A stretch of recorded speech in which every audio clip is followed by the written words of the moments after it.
نحمدہ ونصلی ونسلم علی رسولہ الکریم اما بعد۔ آج کا عنوان ہے ماہ رمضان کی عظمت اور اہمیت۔ بزرگان محترم، ماہ رمضان شروع ہو چکا۔ اللہ تبارک و تعالیٰ نے بعض مکانات کو بعض مکانات پر، بعض زمانے کو بعض زمانے پر فضیلت عطا فرمائی، اور رمضان المبارک کو تمام مہینوں پر برتری اور عظمت بخشی ہے۔ رمضان المبارک کی عظمت اور اہمیت کے لیے اتنا ہی کافی ہے کہ اللہ تبارک و تعالیٰ نے اس ماہ رمضان میں قرآن کریم نازل فرمایا۔ قرآن کریم میں مذکور ہے، شہر رمضان الذی انزل فیہ القرآن ھدی للناس وبینات من الھدی والفرقان۔ رمضان کا مہینہ وہ بابرکت اور مقدس مہینہ ہے کہ جس میں قرآن کریم کو نازل کیا گیا۔ قرآن کریم جو اللہ کا متبرک کلام ہے، اللہ کی مقدس کتاب ہے، جس سینے میں اللہ کا یہ قرآن کریم محفوظ ہو جاتا ہے، اس جسم پر جہنم کی آگ حرام ہو جاتی ہے۔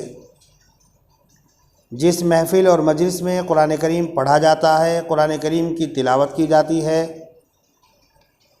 قرآن کریم کا درس دیا جاتا ہے، قرآن کریم کی افہام و تفہیم کی جاتی ہے، وہاں پر سکینہ نازل ہوتا ہے، اللہ کی رحمت برستی ہے۔ اس مجلس اور اس محفل کو رحمت کے فرشتے گھیر لیتے ہیں۔ تالی قرآن اور قاری قرآن کا تذکرہ اللہ تبارک و تعالیٰ مقرب فرشتوں میں کرتا ہے۔ جن مکانات میں قرآن کریم پڑھا اور پڑھایا جاتا ہے، تلاوت کی جاتی ہے، وہ مقامات آفات، بلیات اور مصیبتوں سے محفوظ ہو جاتے ہیں۔ جس سینے کے اندر یہ قرآن کریم محفوظ ہو جاتا ہے، اس جسم پر، اس سینے پر جہنم کی آگ حرام قرار دے دی جاتی ہے۔ حضرت ابراہیم علیہ السلام پر صحیفے رمضان کی پہلی تاریخ میں نازل کیے گئے۔ حضرت موسیٰ علیہ السلام پر تورات رمضان کی چھٹی تاریخ میں اتاری گئی۔ حضرت عیسیٰ علیہ السلام پر انجیل رمضان کی 13 تاریخ میں اتاری گئی۔ حضرت داؤد علیہ السلام پر زبور رمضان کی 17 یا 18 تاریخ میں نازل کی گئی، اور رسول اکرم صلی اللہ علیہ وسلم پر قرآن کریم رمضان کی 24ویں تاریخ میں نازل کیا گیا۔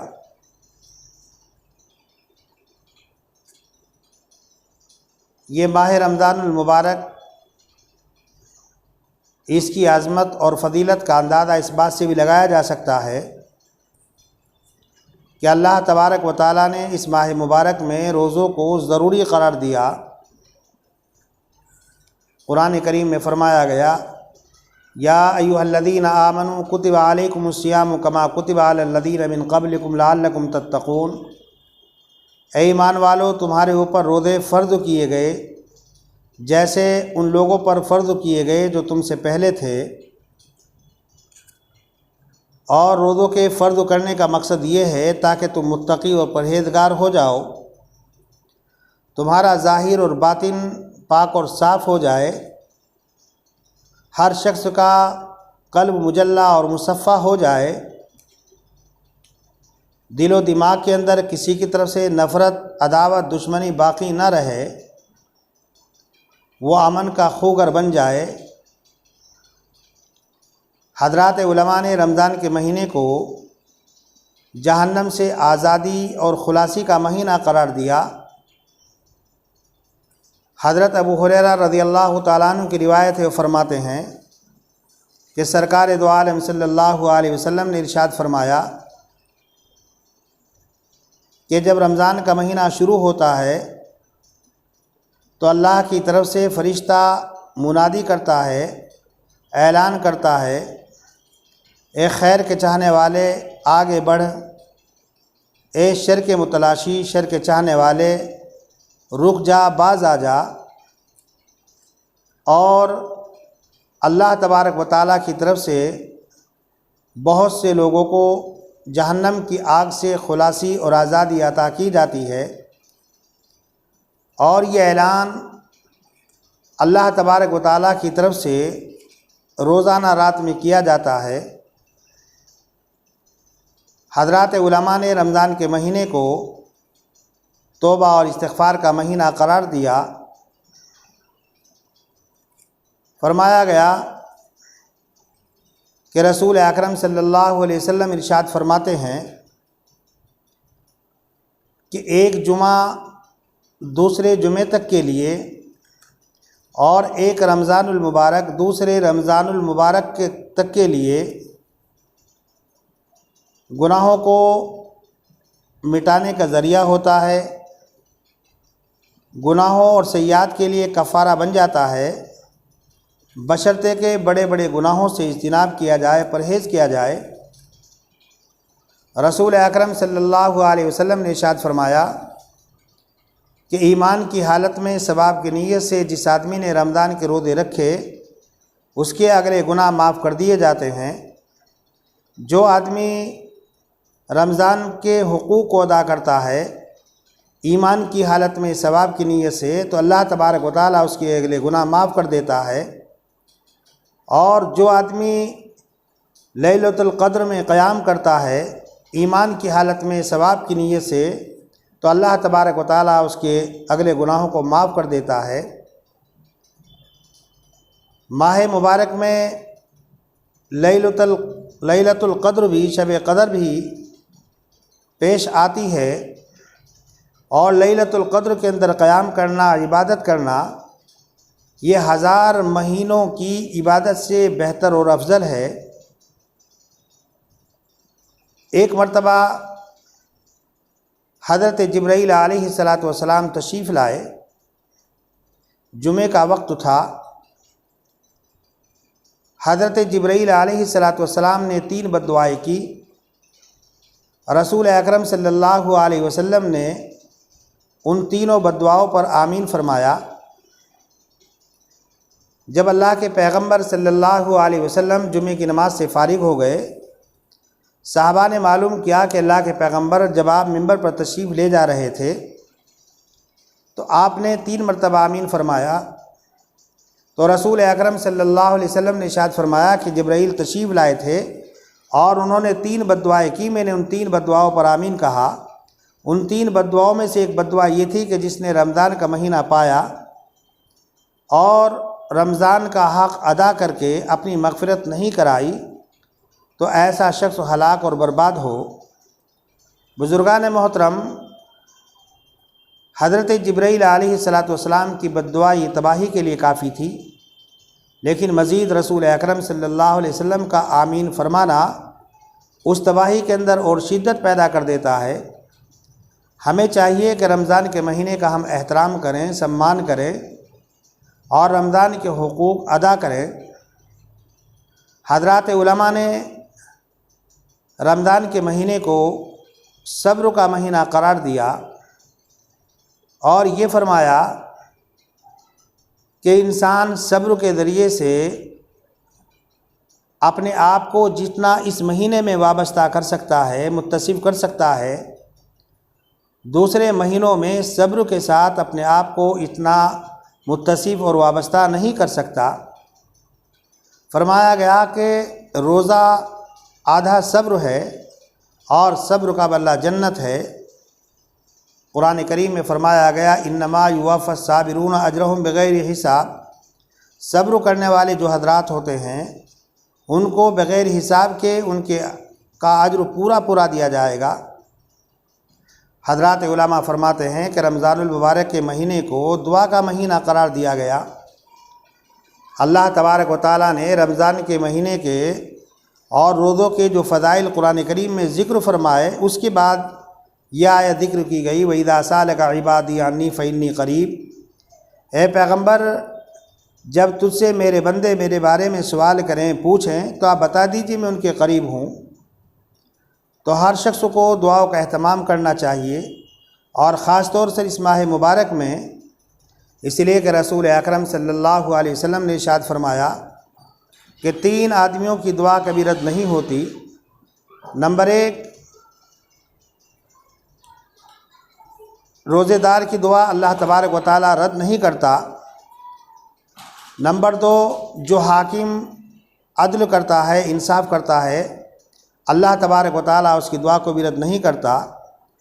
اور تیسرے، جس آدمی پر ظلم کیا جاتا ہے، جس آدمی کو ستایا جاتا ہے، جب وہ اللہ تبارک و تعالی سے دعا مانگتا ہے تو اللہ تبارک و تعالی اس کی دعا بھی رد نہیں کرتا۔ حضرات علماء فرماتے ہیں کہ رسول اکرم صلی اللہ علیہ وسلم نے ارشاد فرمایا کہ 3 موقعوں پر جو دعا مانگی جاتی ہے اللہ تبارک و تعالی اس دعا کو ضرور قبول کر لیتا ہے۔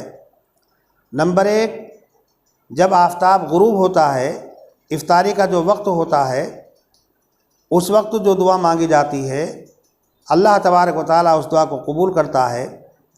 اور دوسرے، جو سحر کا وقت ہوتا ہے، صبح کا وقت ہوتا ہے، تہجد کا وقت ہوتا ہے، اس موقع پر جو بندہ اللہ تبارک و تعالی سے دعا مانگتا ہے اللہ تبارک و تعالی اس دعا کو قبول کرتا ہے۔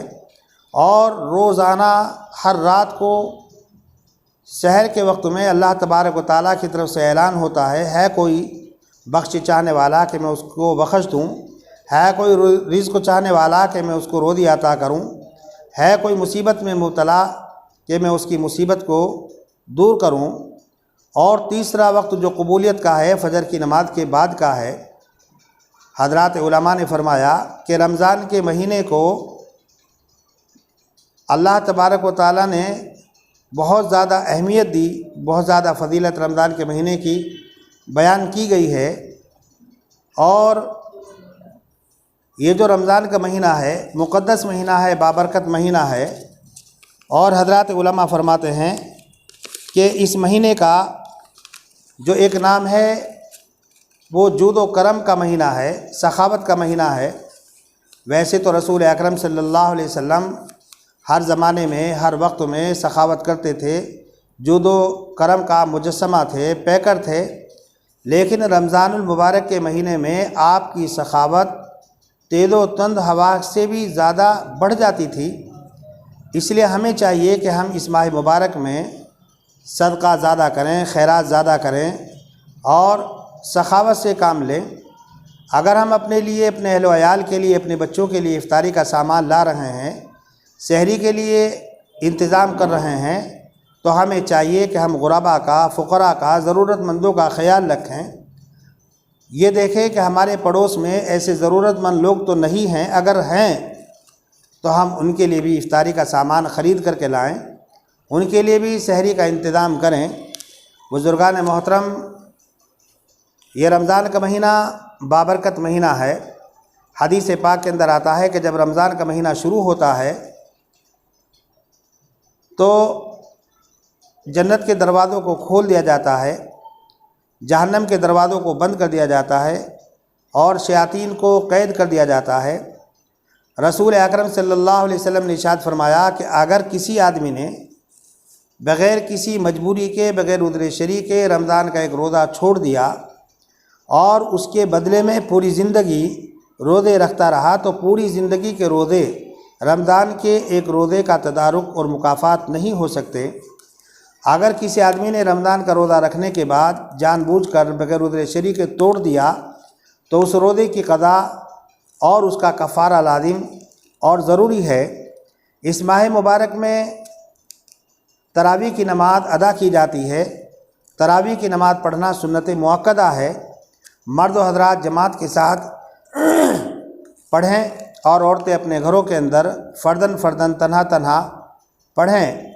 اگر کوئی بغیر مجبوری کے تراویح کی نماز کو چھوڑتا ہے، ترک کرتا ہے، تو وہ گنہگار ہوگا۔ بزرگان محترم، رمضان کے مہینے کو قرآن کریم کا مہینہ کہا گیا۔ ہمیں چاہیے کہ ہم زیادہ سے زیادہ قرآن کریم کی تلاوت کریں، قرآن کریم کو زیادہ سے زیادہ پڑھیں، اس لیے کہ قرآن کریم کو ماہ رمضان سے ایک خاص مناسبت حاصل ہے۔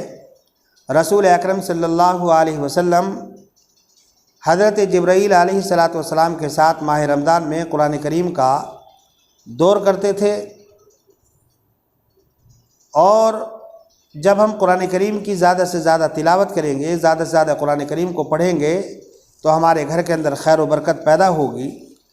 بلکہ حدیث پاک کے اندر ذکر کیا گیا کہ اگر قرآن کریم کی تلاوت کی وجہ سے، قرآن کریم کو پڑھنے کی وجہ سے آدمی کوئی نفلی عبادت نہیں کر سکا، اللہ تبارک و تعالیٰ سے دعا نہیں مانگ سکا، تو اللہ تبارک و تعالیٰ قرآن کریم کی تلاوت کی برکت سے نفلی عبادت کرنے والوں سے زیادہ ثواب مرحمت فرماتے ہیں۔ اللہ تبارک و تعالیٰ سے دعا ہے کہ اللہ تبارک و تعالیٰ ہم سب کو اس پر عمل کرنے کی توفیق مرحمت فرمائے۔ وآخر دعوانا الحمد للہ رب العالمین۔